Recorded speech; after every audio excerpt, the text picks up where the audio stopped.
Hi guys, welcome to my vlog on sex and disability. My name is Alex. Anything can be said and commented on this channel as long as it's done in a respectful manner. Today guys, I was actually just finishing up in the shower, shave, whatever. And one of the topics that I got to think about is communicating about sex and your disability, sex and your body to the older people in your life. If I can just play Big Brother because I know I've got high schoolers watching me and young 21-year-olds watching me that have just written matric. And by the way, there's no shame in writing matric when you're 21. At least you've got it, because then from there you have acceptance into university. And currently, if you're a South African, you get first year free education, so get moving. But let me not be too much of the nagging Big Brother, because I sometimes hate the way the older generation give advice. But I am going to nod to the older generation and speak to them. So bear with me, my brothers and sisters with disabilities and sexual needs. I'm going to encourage them to have the mother-son and the father-son and the father-daughter and the mother-daughter talk. Despite cerebral palsy, despite spina bifida, despite blindness, despite deafness. And by the way, LGBT people are also welcome to speak to me. It's important to have the father-son talks. Even if you, the parent, aren't afflicted with a disability, it's important to have the father-son talks, or the mother-son talks, or the big brother talks, or the uncle talks. Tell them what happens and why and when and what time, and that they may experience certain things later, but they will experience it.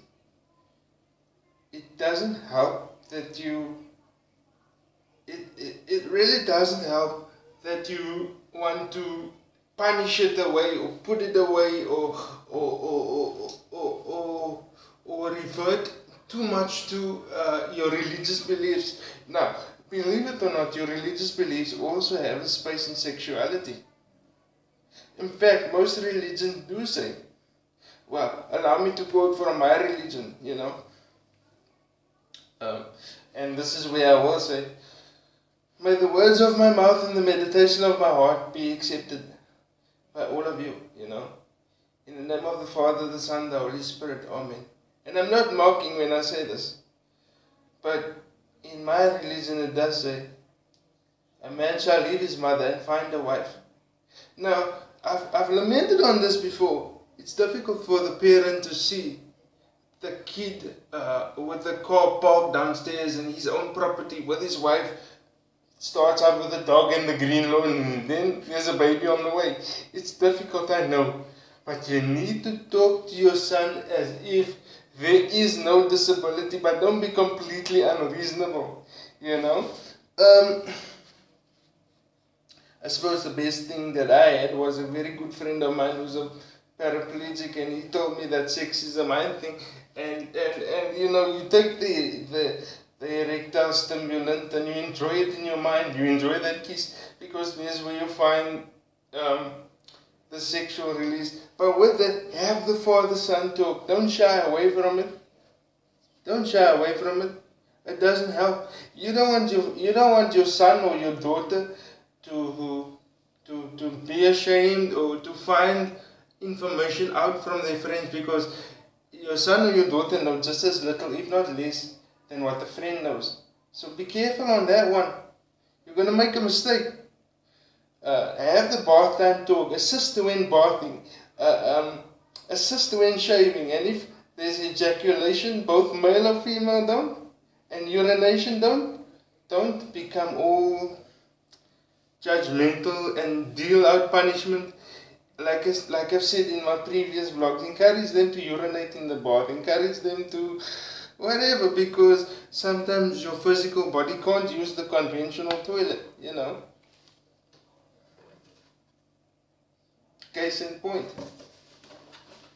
Um, but yeah, guys, I'm not, parents, listen to me.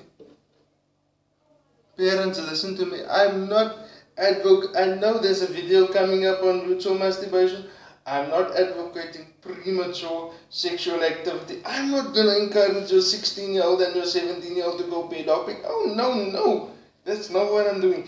I'm saying we need to start preparing these kids, because if there's a pandemic of rape going around with our kids with disabilities, then we need to tell them what the warning signs are.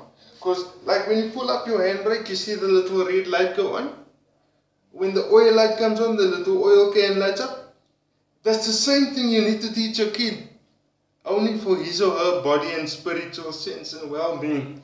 I'm not advocating promiscuity. I'm not saying that if you have an urge, you should suddenly whip it out in public and start masturbating to the girl that you see. But what I am saying is, teach them when and where and how it's appropriate, and it's okay for them to also experience falling in love, that French kiss, that special hug. Let them feel the perfume in the nose. People, please talk to your kid. I mean, I was woken up with the melody of two songs in my head. One is Whitney Houston, You Give Good Love to Me. Two is Randy Crawford, Are You Sure? Listen to that music. Listen to the poem behind the beat. And three, the third one is just some gangster music. But guys, I grant you, you probably don't want your 16-year-old and your 17-year-old singing You Give Good Love to Me. But sooner or later they will, and they'll need to know what's coming up for them, so that they can handle themselves and experience that either successful or the load of rejection. I don't want you guys to look back on this video and say, my kid is now in the depressive ward because I didn't listen to what the guys at Sex Rights Africa said. I didn't listen to the guys. I didn't listen to what Alex said. And he did say this is going to come. So, it's your kid, it's your nephew, it's your niece, it's your grandchild. Put those old traditional spanking tools away and open the life orientation. You, your child's best life orientation teacher. Anyway, guys, that's where I'm going to leave it. Look us up on all major platforms, Facebook, YouTube, as well as our website, Sex Rights Africa, on all platforms. You can check us up on Google. Leave us a comment. You can stay anonymous. You can type your name. I'll come up, I'll write you personally, or one of my colleagues will do likewise. See you guys. I'm out.